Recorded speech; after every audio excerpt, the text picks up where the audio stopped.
We're going to call the meeting of the Board of Water Resources to order and start on our regular agenda here this morning. Before we do, I again want to thank Jacqueline and Lindsay and Randy for the tour yesterday and the events of the day. Appreciate it very much and the hard work that went into it and out of it. It was a good experience. Somebody climbing through the roof for us. Thank you very much. We have minutes of the last meeting in June, I guess it was. So we had a previous discussion about those. Is there anybody that'd like to make a motion about the minutes? Mr. Chairman, I'll move to approve the minutes as discussed earlier and amended. Second. Been moved and seconded that we approve the minutes as amended in a previous meeting. All those in favor say aye. Aye. Are there any opposed to that action? If not, the minutes will stand as read, as presented then. We're going to move right into our reports and on projects. We'll move into the feasibility reports, and the very first one is the Ashley Central Irrigation Company. We got Wayne's guest here, Wayne Simper. You're the president, yes. Wayne. And Josh Hogue. Yep. You're the engineer with JUAB. Yes, sir. Well, JUB engineers, yeah. So we're the engineer helping out the irrigation. Okay. Appreciate your being here. And let's see. Self-organized here. Randy, I guess this is your project. Yeah, well, we appreciate you guys Ashley Central coming today, and Jacqueline will go over it a little, and then we'll give you guys a chance to share with us. Jacqueline? Okay.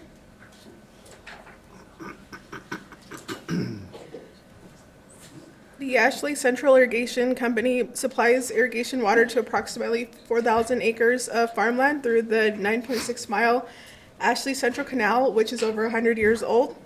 There are 495 shareholders in the company and 6,333 shares in the company. The Ashley Central Irrigation Company diverts water from Ashley Creek on the northwest portion of Ashley Valley. The diversion structure is approximately 4 miles north and west from Vernal City. They also receive stored water in Steinecker Reservoir through the Steinecker Service Canal, located at approximately 400 north. The canal travels through Vernal City, Naples City, and unincorporated areas of Uintah County. They received financial assistance from the board back in 1983 to modify their existing diversion channel there and repair irrigation facilities near Steinecker Reservoir. I think it's kind of hard to see, but this is a map of the proposed project here behind you. The proposed project consists of replacing a 2.4-mile portion of the canal that is currently losing an estimated 3,907 acre-feet of water annually through seepage. Erosion and sediment along the canal has caused embankments to slough off and collapse, becoming hazardous to the homes near the canal in Vernal. And water has also leaked into basements in some portions. In your map, on the map, the dotted red line depicts the proposed project, and the green portion is the existing, the remainder of the canal.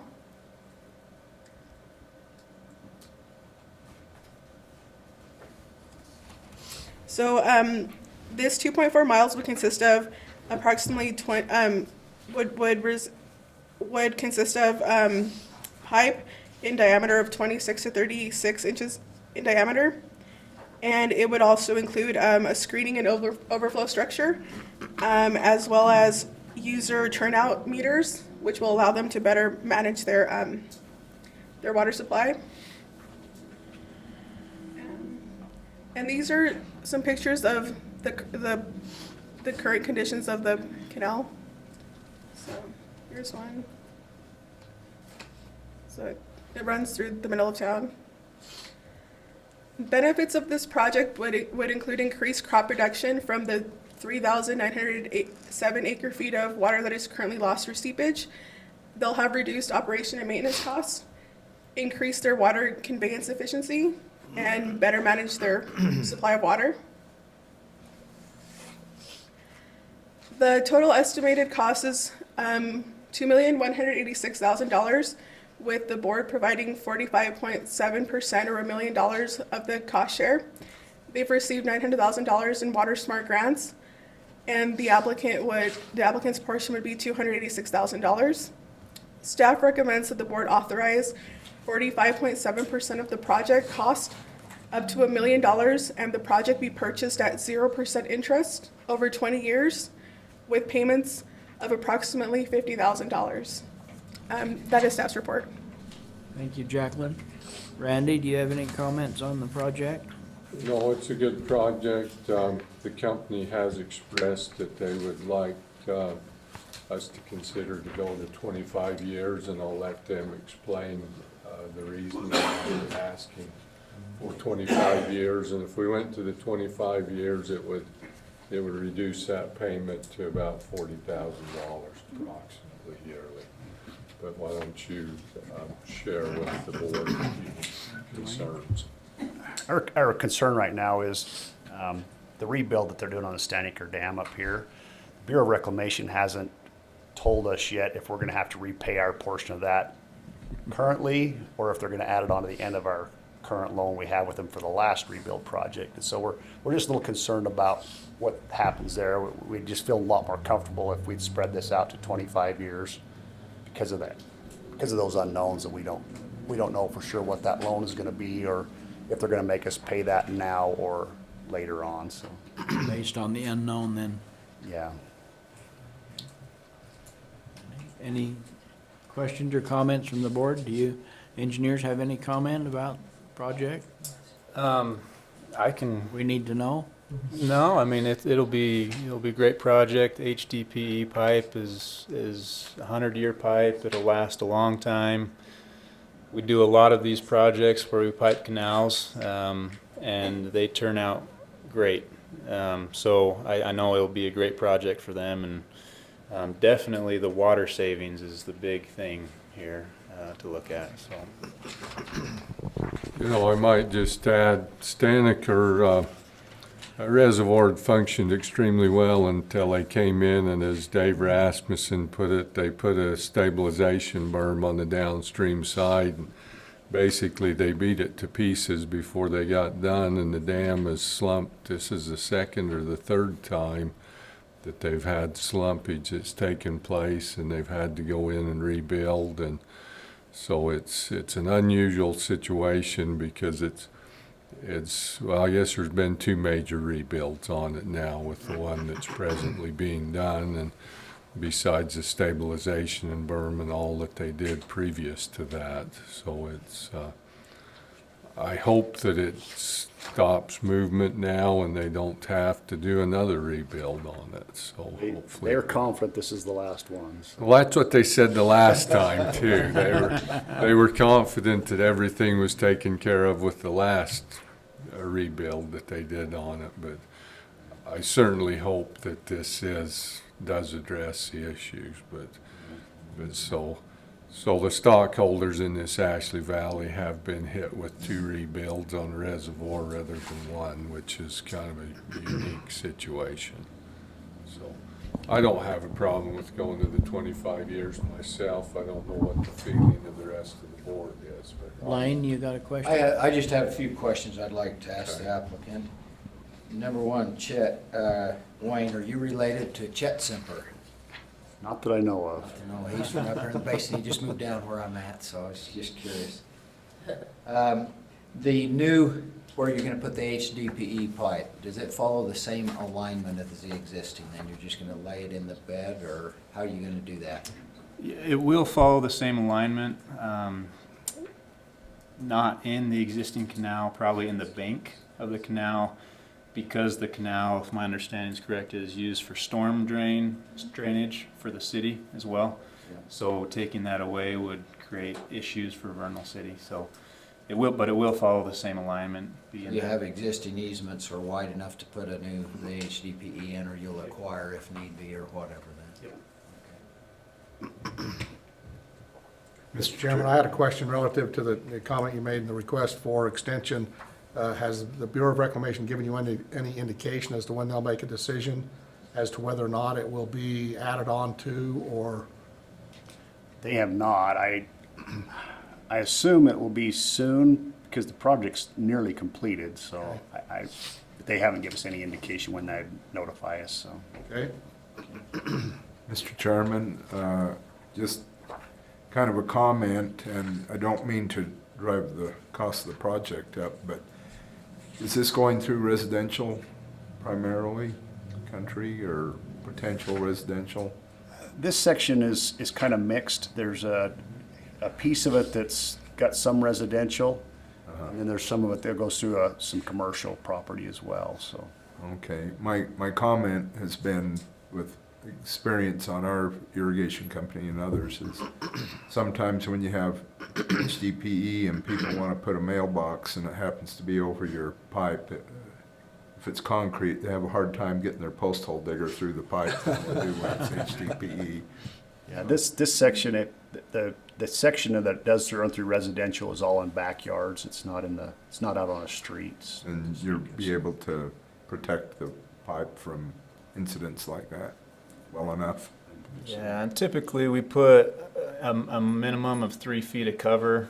I mean, I know a mailbox can go in 3 feet in the ground, but it's buried and it'll vary throughout the project. But HDPE, it's not as hard as concrete, but it is a thick wall that we're doing. It's a fairly hard material. Little things aren't gonna impact it, but yeah, the cover I think is the main thing that will protect it there, and the location in backyards. Thank you. Now, staff's recommendation was 20 years. What does 25 do? Huh? Oh, 25 years. So if we were to modify for 25 years at 0% interest, it would result in annual payments of approximately $40,000. And staff is okay with that? Yeah. I guess we're probably ready for a motion Okay. then, if you'd like to make one, Randy. I move the board authorize 45.7% of the project cost up to $1 million, and that the project be purchased at 0% interest over 25 years with annual payments of approximately $40,000. I second it. Okay, it's been moved and seconded that this project be approved. Any other comments from the board? Not all in favor, say aye. Aye. Are there any opposed? Okay, congratulations. Thank you. Enjoy. Thank you. Thanks for Now the work coming. begins. Yeah. Next project is Mountain Green Secondary Water Company. And we have guests with us, Elon Gardner and Blake Gardner, President and Secretary. Yes. We welcome you. We apologize for being late. If the transportation didn't take all your money making those road changes, you would have been here on time. I've always told the governor, give the water more money than transportation. I know it falls on deaf ears, but What can I say? Better not. On tape. You know, when the construction's finished, though, it's always it's all good, right? It all helps the growth. We won't have any water to drink, but it'll all be good. Todd Stoneley is going to stand in today for Russell Hadley. We would normally have this project from staff. Thank you, Go Chairman. ahead, Tom. So, Mountain Green Secondary Water Company is located in Mountain Green in Lower Weber Canyon in Morgan County, Utah. The applicant serves secondary lawn and garden water to 595 homes. Secondary irrigation water is diverted from Cottonwood Creek and Sulphur Springs and stored in Silverleaf Reservoir, Cobble Creek Reservoir, and Northwest Reservoir.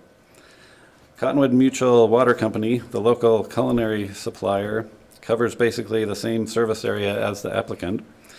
Those not connected to the secondary system use culinary water for outdoor irrigation. However, the culinary water company requires all new houses in the subdivisions to connect to the secondary system. The applicant is concerned about the limitations of its secondary water supply and wants to stretch its future growth as far as possible. So the proposed project would, let's get to the details here. There's some pictures of some reservoirs. There's secondary irrigation reservoirs there, some which the board have funded in the past. So the project would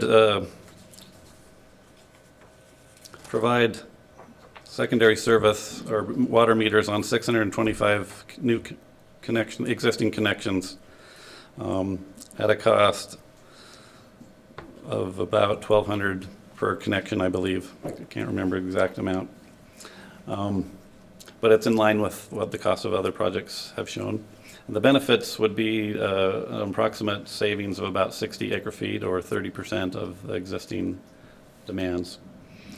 And this would allow the company, the applicant, the ability to monitor water use and abuse and of course stretch their supplies for future growth. So the applicant is requesting funding for a total project cost of $950,000, of which the board would cover 85% at $807,500, and the applicant would be responsible for the remaining amount.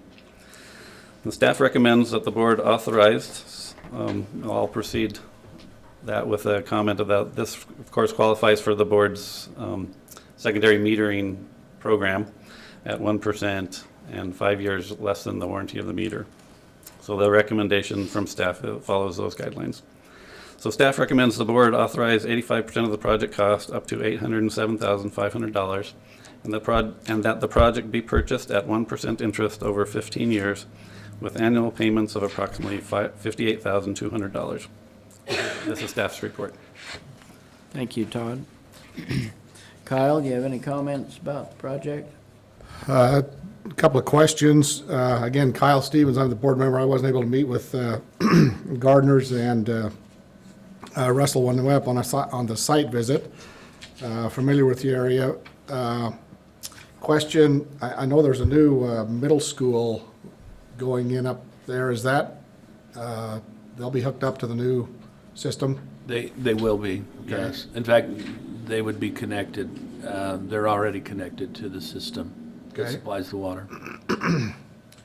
Okay, and then I noticed under the financial feasibility, the board's affordability guidelines suggest Mountain Green residents could pay up to $96 per month, for water, and with this loan and such, it'll be at $91.98. Does that present a problem, or It doesn't. still under it?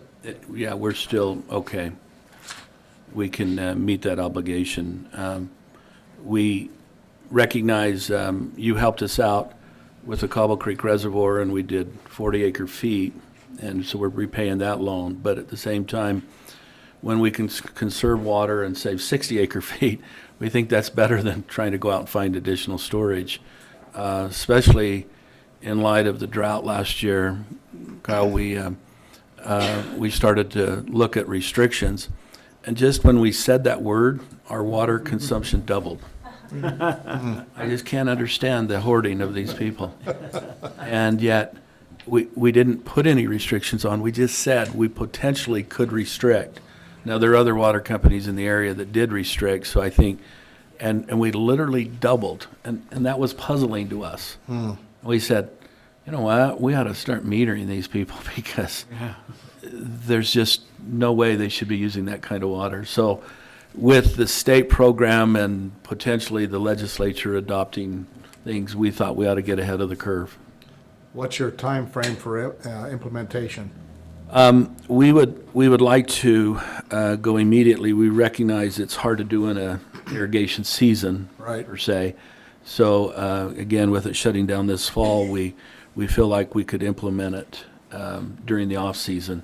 We are a little challenged because we do have, which we like, and you like, snow and some of that, but we think between the late fall and the early spring, we could get these, it might take us a 2-cycle event as we looked at it, meaning a 2-year program to get it through, but we're right now hoping to do it immediately. We've met with all the meter people. We've got proposals from everybody. It looks like Neptune is the one that we've adopted, and we're encouraged with what it can do and our research into that meter. So we're hoping that with the continued growth and the people that say, well, it's not I that's using all that water, that we can really show through the meters that who's consuming it. So are you proposing to have will it just be a flat rate billing at this point? Yes. As opposed to a tiered? Correct. Yeah, we will probably evolve to the tiered once we see the abuse, or potential abuse, sorry. We're assuming that would probably happen. But we would stay with the flat rate, and then with Russ, we did talk about the tiered rate potentially over time if that abuse continues to occur. We think it's an effective way of managing water. We appreciate this help because we've been looking into it for years and just didn't know how we could afford it. Are most of your services at front of property or back of property? Front of property.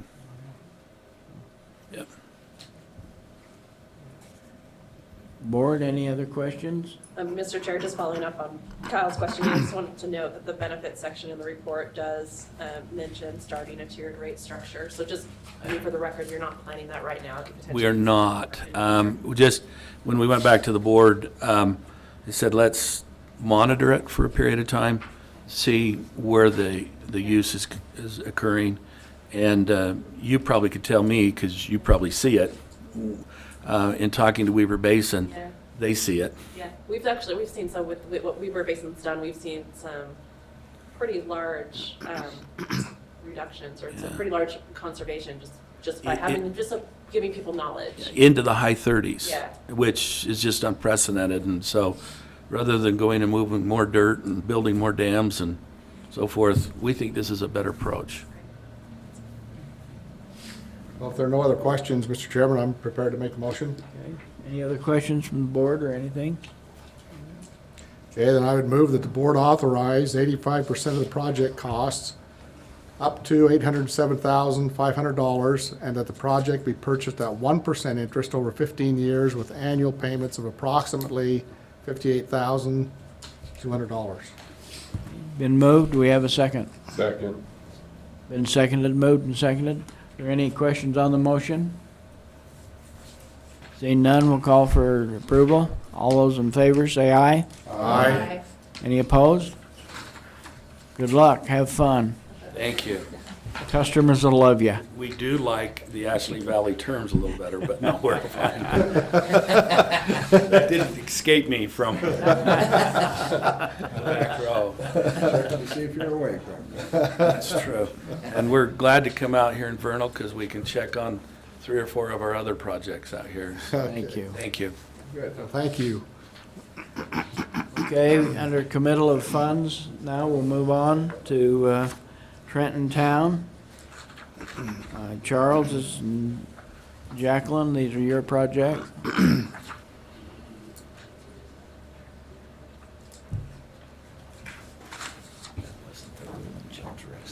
No. I believe you all got the second page of this report.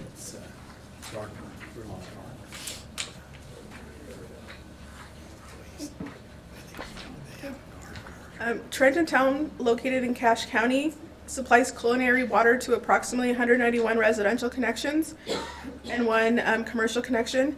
The board authorized their project at the previous meeting in June 20th this year.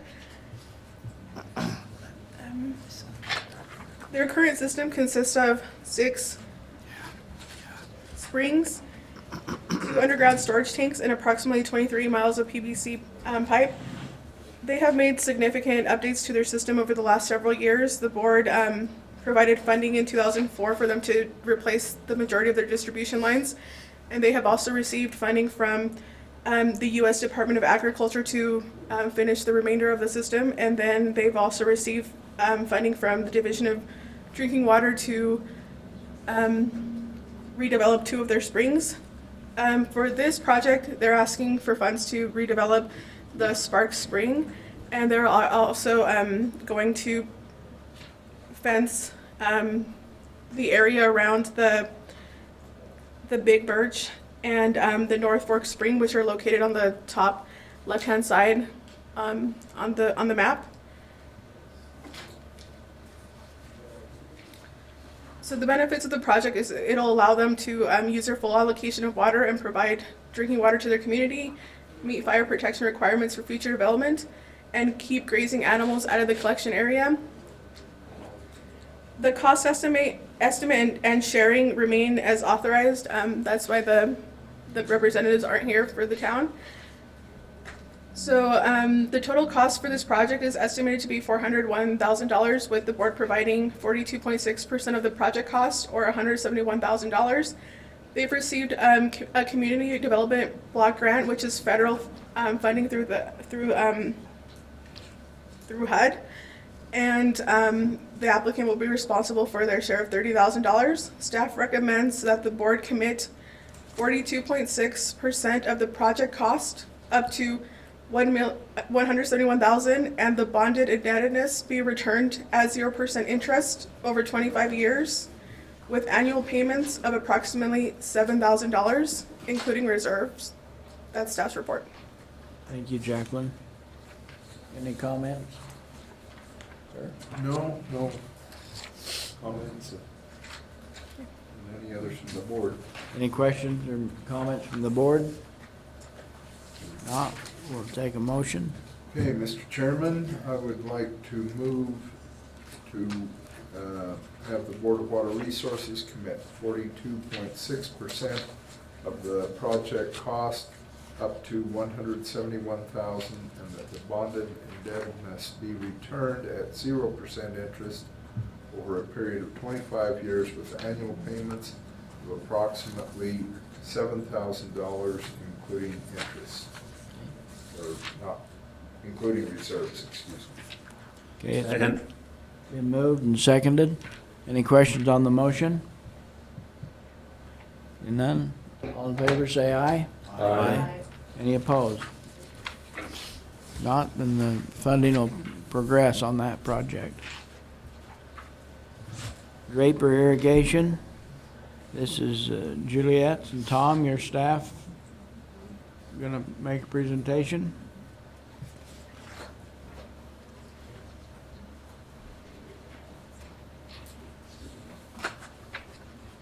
Mr. Chairman, members of the board, the Draper Irrigation Company came before the board a few months ago for a project to get to the map here, to install some pipe. They're participating in a future project with several other agencies, including Central Utah, Jordan Valley Water Conservancy District, Riverton City, and Harriman City, in a reuse project that would use water from the treatment plant at the south part of the Salt Lake Valley. That water would need to be mixed with some just regular culinary, or not culinary, but well water to bring the quality up to standards that they could be used on residential lawns. That project was going to be sometime in the future, but in each of the entities that are involved are responsible for putting in their own infrastructure to take the water from the treatment plant to their system. So for Draper Irrigation, that would entail about 19,000 feet of pipeline. They've already installed about 8,000 feet of pipeline on their own, and they're ready to go with the next section, which is a section of about 2,200 feet that goes under the Jordan River, along Bangerter Highway, and under the railroad, the Union Pacific and Front Runner tracks. The applicant has all the permits in line, and they are anxious to get this stretch installed before someone changes their mind. So they're coming before the board to request funding for this section. So the project cost estimate is $1,150,000, and the cost estimate and sharing remain as authorized, which is a reason that they're not attending today. So staff recommends the board commit 85% of the project cost, up to $977,000, that the project be purchased at 0% interest over 25 years with annual payments of approximately $39,100. The 0% is because it's coming from the revolving fund, and the 25 extended payment period is because they're already paying for water over the board's affordability guideline. Mr. Chairman, members of the board, that's staff's report. Thank you, Tom. Juliet, any comments? Ready for a motion? Straightforward then, huh? Any questions or comments from the board? Not ready for a motion then. All right, thank you, Mr. Chair. I would move that we commit 85% of the project cost up to $977,000, and that the project be purchased at 0% interest over 25 years with annual payments of approximately $39,100. It's been moved. Do we have a second? I'll second it. Okay, it's been moved and seconded. Any questions on the motion? See none, all in favor, say aye. Aye. Are there any opposed? Not, the project to be funded and moved forward. Okay, we have two special items in our reports. First of all is Baker Reservoir Company. Jim and Tom, again? Again, And stay there. I'm here till the end. Well, hopefully not till the very end.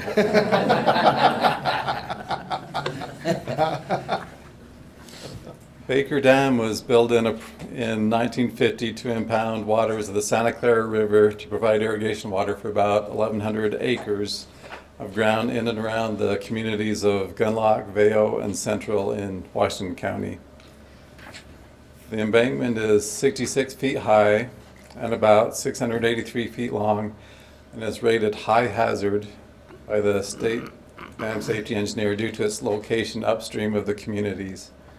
It currently does not meet dam safety requirements due to undersized spillway and embankment seepage. Back in 2013, the board committed funds for phase one, which included the lining of the outlet and the structures related to that, that resulted from, although the need resulted from sinkholes located upstream of the dam. Material was working its way from the embankment into the cracked outlet and out, so that was a hazardous situation. The work that needs to be done now is they need to put in a new spillway, and they're going to build a parapet. Whoa! I talk with my hands. Sorry. Parapet wall on top of the crest in order to pass the required flood event, and also install some sections of tow drain. Get back here.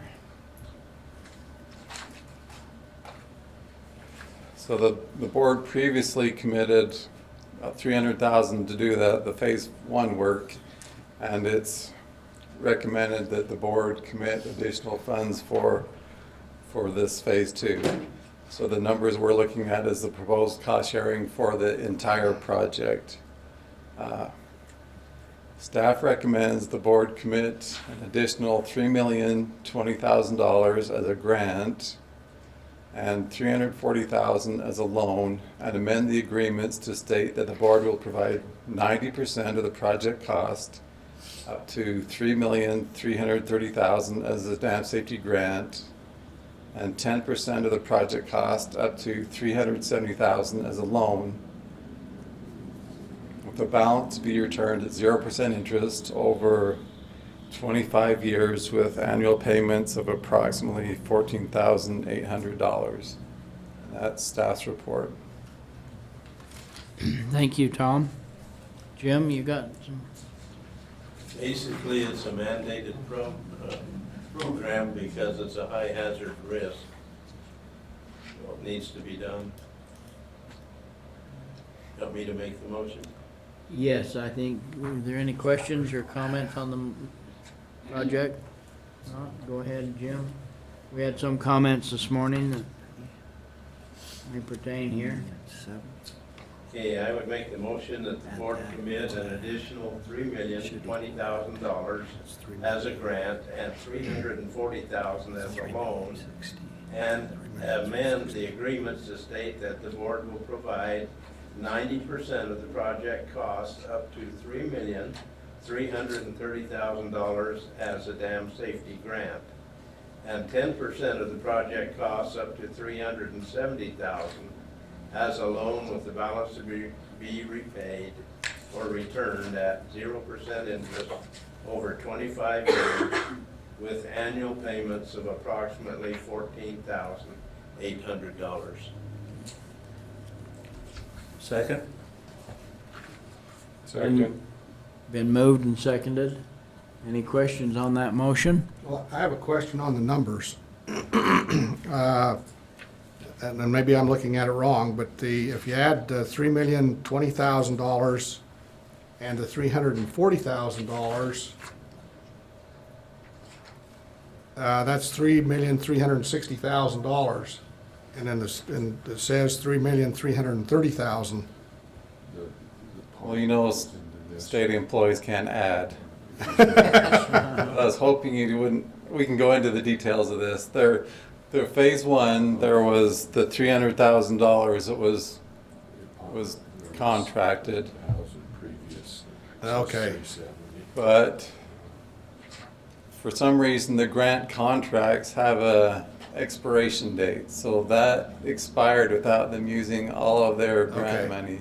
Okay. So we actually wrote and executed another grant contract to include the amount of money that wasn't used plus $40,000 just for extra measures to cover the engineering. So that's why the numbers don't add up. So Tom, I'm looking at the first line there. Take $270,000 and we add $3,020,000 to it. That's $3,290,000. Is that still all consistent with everything you're saying? Yes. Should that number be, or should the additional committal be $3,060,000? No, because when we wrote the new contract, we added another $40,000, which was, it's the difference between the two, the 290 and the 330. So in the end, they'll get their full $3,330,000. It's just, we had to take an extra step to get there. I'll call for the question then. Okay. Okay, we're going to call for a question on the motion. All those in favor, say aye. Aye. Are there any opposed? If not, it'll stand as motioned. Thank you, Tom. There's mine. Next is Koosharem Reservoir, Koosharem Irrigation Company, I mean. This again is Tom and Blaine. Tom? Koosharem Dam, which is located in Sevier County, was constructed around 1900 and enlarged in 1919. The embankment is not very high, only 26 feet high, but it is 1,850 feet long, so it's a long, not very high embankment. And it impounds approximately 3,860 acre feet. The existing structure does not meet current dam safety minimum safety standards because of an undersized spillway, inadequate and aging structures, and downstream seepage. Their proposed minimum dam safety standards work will include replacing the outlet structures and extending the outlet, installing a downstream drains, constructing a downstream berm, and a new spillway. Last year, with funds committed by the board previously, the slip lining of the outlet pipe was already completed. Last fall, the board committed funds for the outlet slip lining plus the toe drain work. However, because of the lateness of the season, that drain work was not completed.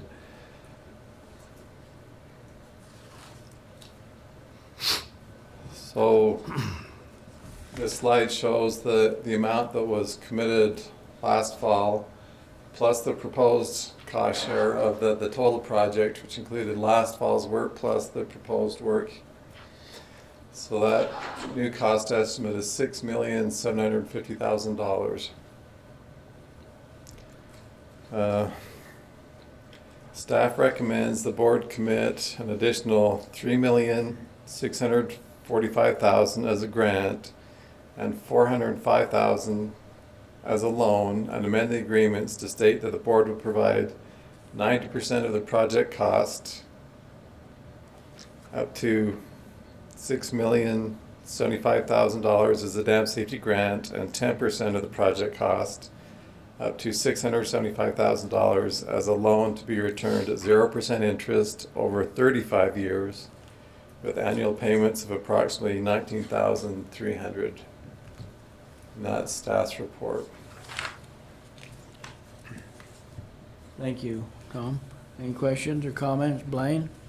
We just have a situation very similar to the Baker Dam, just small old reservoirs that in order to come to the current dam safety standards, not many stockholders, not many irrigators, not many sources of income, pretty limited, and yet it is a requirement, like Jim said with Baker. It's a mandate that they bring this up to standards, and so these folks at Koosharem, they're not smiling at all right now. They feel like they're between a rock and a hard spot, and this payment is almost what their average assessment payments are right now, even with 35 years. And so, you know, they're feeling the pinch of things, but it is a high hazard dam. It is right next to a highway. There is a little community right downstream, so it needs to be done. But in the end, they're appreciative of the help that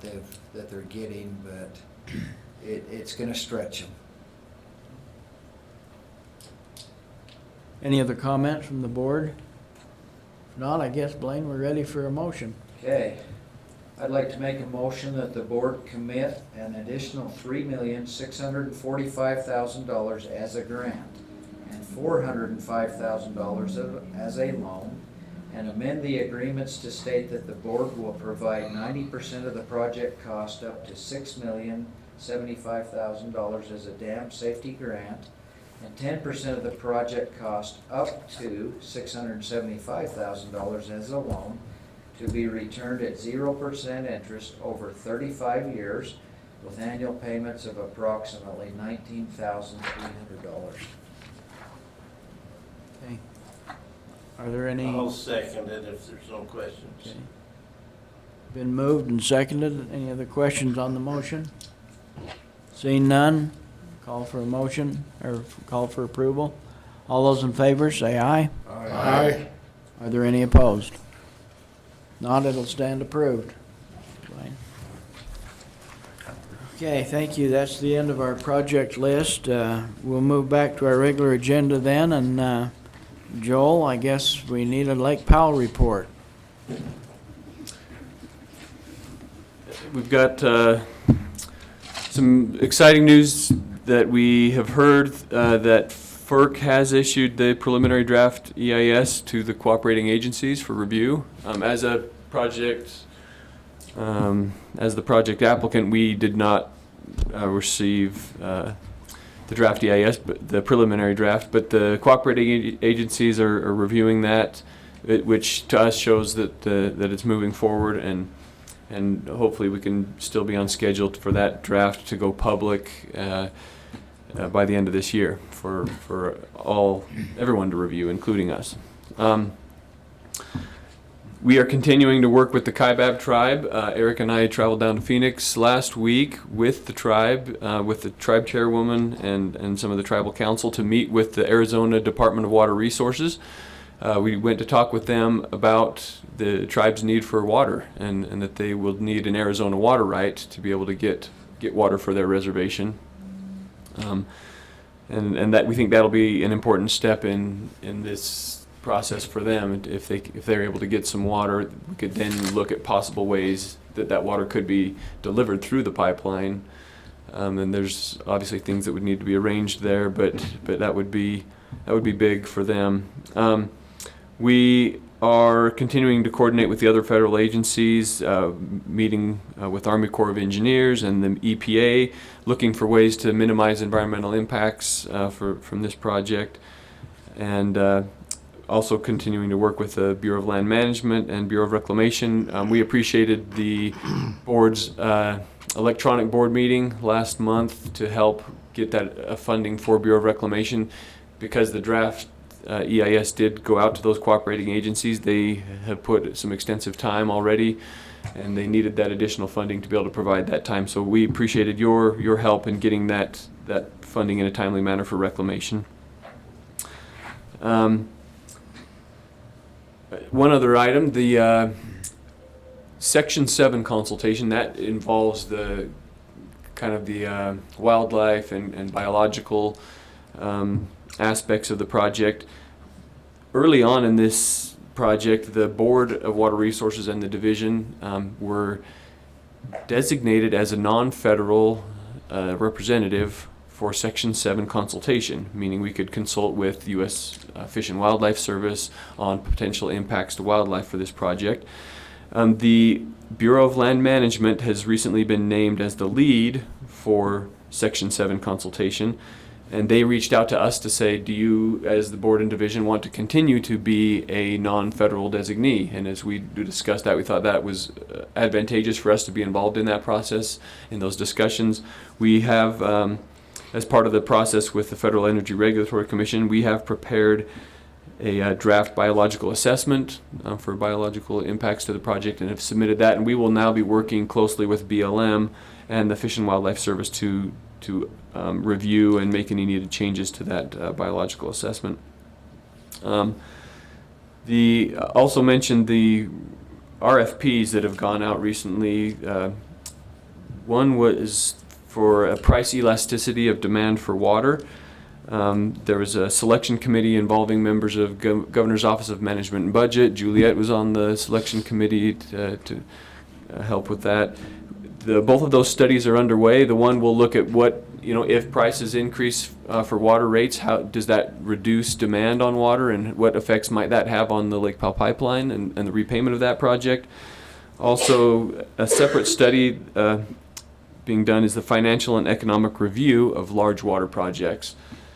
And Ernst & Young was contracted for that one, and they're looking at Lake Powell pipeline specifically of what mechanisms could the state use to fund a project of this size, and then what could the repayment look like for the districts that will be using this water, and looking at essentially kind of a financial and economic review of how that might be.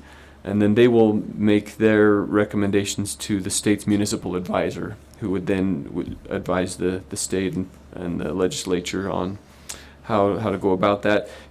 Of interest, maybe perhaps to the board, both of those firms that are working on those RFPs, they will be attending the Executive Water Finance Board, of which Eric and Juliet are both members, on August 19th, and that'll be held at the Capitol.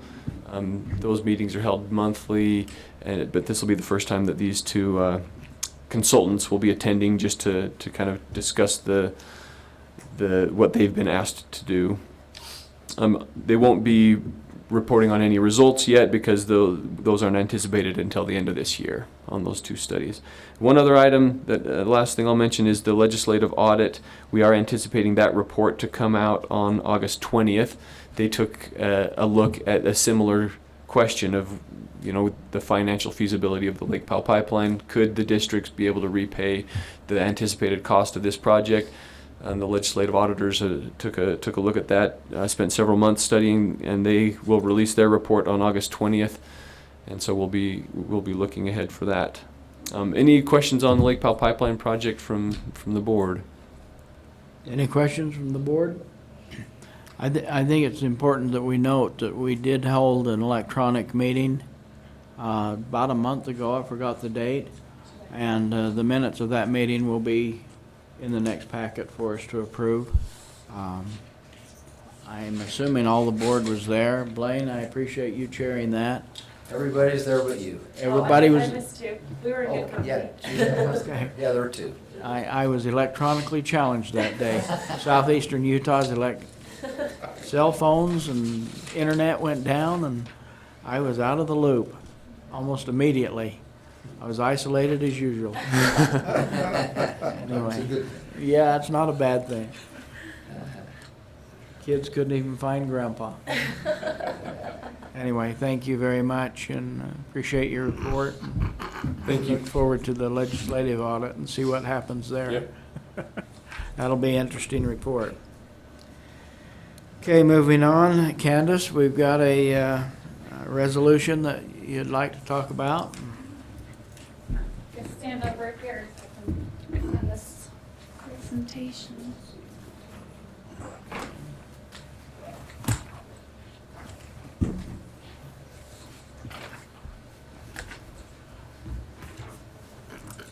Chairman of the board and board members, thank you so much for having me to discuss the Bureau of Reclamation WaterSmart Water Marketing Strategy Grant. And that is a mouthful. I wish they have truncated that somehow. To kind of start off as some background information, when we talk about water markets, we're talking really about the transactions. And a market transaction, in the basic sense, is an exchange of goods and services. In the water context, it's exchanging the use of another's water rights for monetary compensation.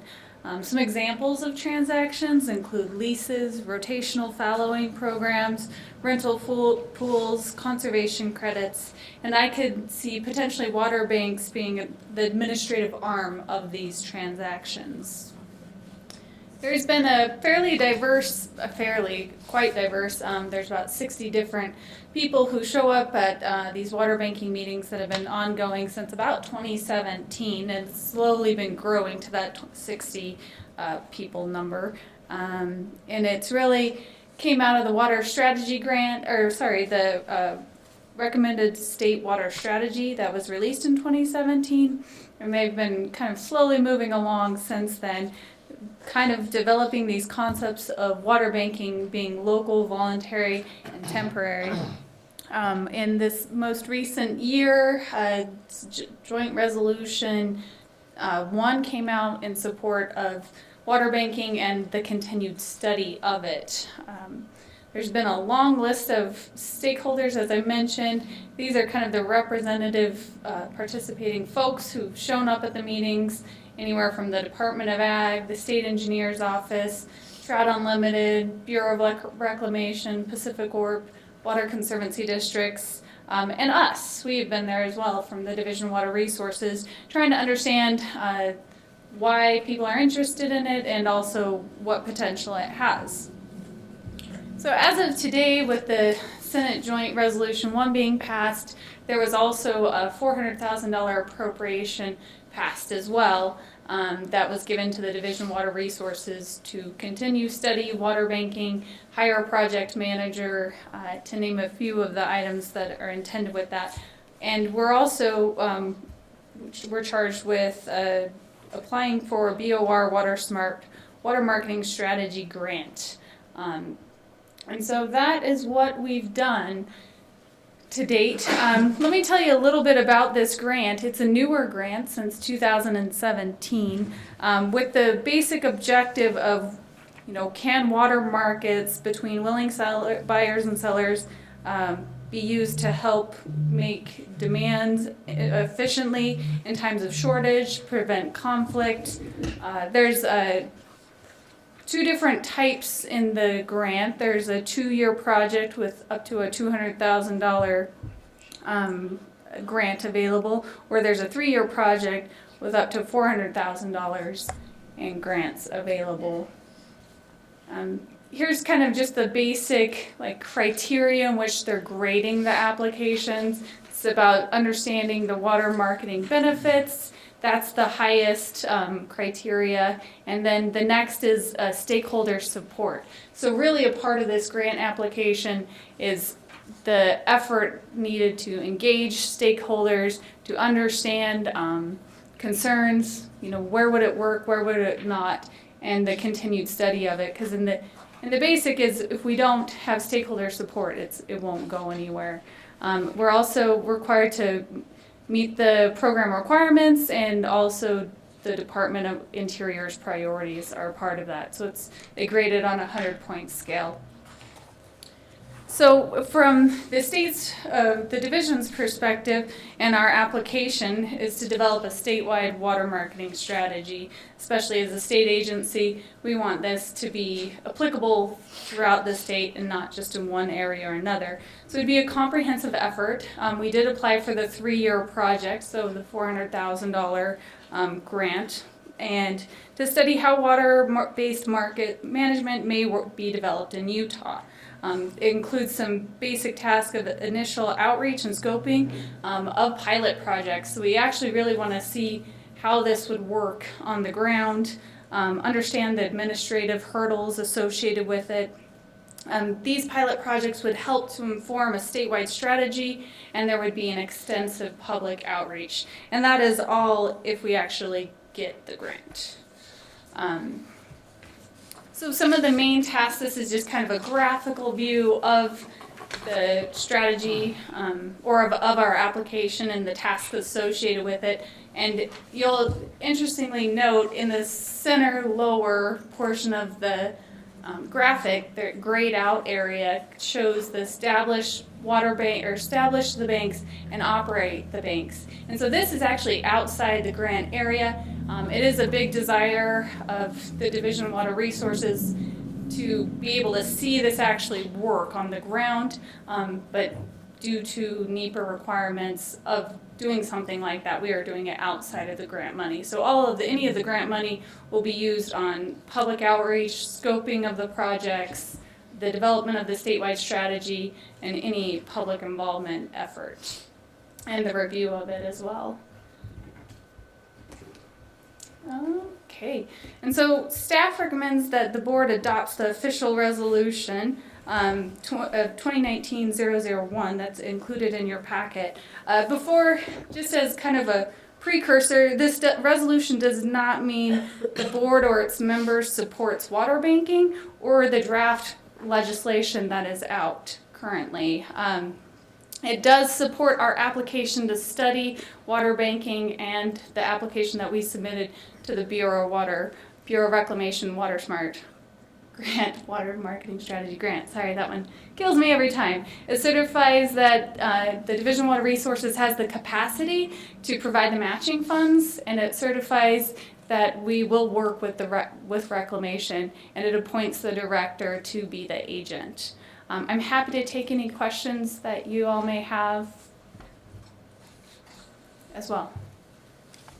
The board have any questions for Candice? I don't have a question per se, but I do want to make it very clear that this resolution is only for studying that type of thing on potentially developing thing, as Candice just said, because at this stage of the game it is extremely preliminary, I think, for at least for me as a board member to say I support water banking. Yeah. Any other comments from the board? Appreciate that, Blaine.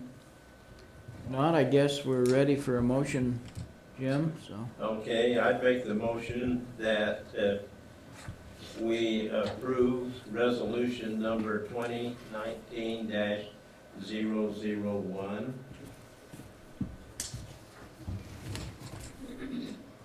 Second. Any questions on that motion?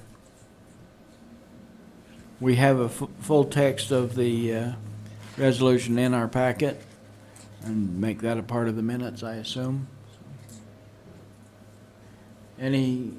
All in favor, say aye. Aye. Any opposed? Okay, the motion will pass, and Candice, good luck with your application. Thank you. We'll see where it goes. Yes, we will. And we should know by October sometime, hopefully, whether we get the grant or not. Thank you. And I believe you're going to do the planning report also. I am, so I'll just keep All staying right. up here. I'll take after Tom. Just stay up here for a little bit. So as part of our effort is in the planning branch, we've been coming to every board meeting and providing a planning report. In March, Rachel Shelton was able to give you a short update on regional water conservation, M&I regional water conservation goals, and the effort that is ongoing there. And it's still ongoing, but I'm here to give you another update about it. So the purpose of the project was to really propose regional boundaries for the for the draft water conservation goals, and then also to define those goals, what they are, and the practices that could be implemented to achieve them. The report currently we hired a consultant, Hansen, Allen, and Luce, with a sub-consultant of Bowen and Collins, and we've been working with them heavily over the last year. Lots of meetings, lots of stakeholder engagement to develop these goals. We really focused on 2030, developing the goals, and then there are projections for 2040 and 2065. But since those are so far out there, we really are focusing on the 2030. And as we hit 2030, we'll reevaluate what the 2040 and the 2065 goals look like. So why are we doing it? Really to comply with the 2015 legislative audit. It's also in the recommended water strategy that we update the conservation goals, promote future conservation, and then in 2016, Senate Bill 251 allowed us to use some of the water infrastructure funding to hire a consultant to develop these goals. And so it'll help us meet those legislative requirements as well. So we proposed 9 regional water conservation areas, and they look suspiciously similar to your guys' river districts. We did that for a number of reasons. Most people, when we're talking about public, they don't understand what river basin they live in. But if you ask them what county they live in, they can relate to that. So each of these are made up of counties, and the one difference would be the lower Colorado River area. That was separated into 2 different areas, mainly because the goals were so different when we looked at the counties around it. So we had a north region and a south region. The draft goals, it's been an interesting process, let me just be honest. We submitted these draft goals to a variety group of stakeholders, and we got feedback from some that they were too aggressive or not aggressive enough. We've gone around and back and forward to try to understand concerns, address them, remodel it, rework on data. So we're still trying to finalize this report, so these are still draft, but here they are for your preview of them. They range anywhere from 11% by 2030, so reducing the 2015 baseline in 2030 would be reduced by 11% in the Salt Lake region, and then all the way up to 20% in a number of regions, including Upper Colorado River, the Weber River, Sevier River, and Provo River all are reducing their 2015 baseline to 20% of that. And so here's that graphic was a little hard to see, but you can see those goals and those projections also in your handout. So these are still draft. Our kind of next steps in it is to continue with our stakeholder engagement. We're hopefully going to finish that up this next month, finalize the draft report, Then we will release it for a 30-day public comment period sometime in September. And then we hope to have finalized the report by November. It seems like we've gone back and forth with stakeholders a lot, and I feel like we're getting closer, so that's kind of the timeline I'm anticipating. So I'd be happy to take any questions that you all have. Any questions of the board for Candice? Thank you very much. You're welcome. Appreciate it. Mr. Director, you have some comments for us or Well, items? I think, Mr. Chairman, that we've probably given you about everything that we have and that I have in the briefing meeting. I just want to say we appreciate and enjoy the opportunity to work with each of you. And I'd like to just thank Randy and thank Jacqueline and thank Lindsay and all that helped with the tour yesterday. I had one more thought about the elevator experience. that was that, you know what, we might all be using the stairs more, and it might turn out that we'll all be more heart healthy. So, and carry water bottles. Thank heavens for water There bottles. could be a positive Good water bottle. out of all that. So anyway, Mr. Chairman, that's all I've got. Board, do you have any other comments or we need to discuss? Staff, is there anything we've missed? Surely we missed something. Surely, that's why we'll come back next That's time. right. We'll remember it as soon as we leave. Well, I make the motion we adjourn. I know how to do that. Second. Thank you. Thank you for your hospitality. I guess the motion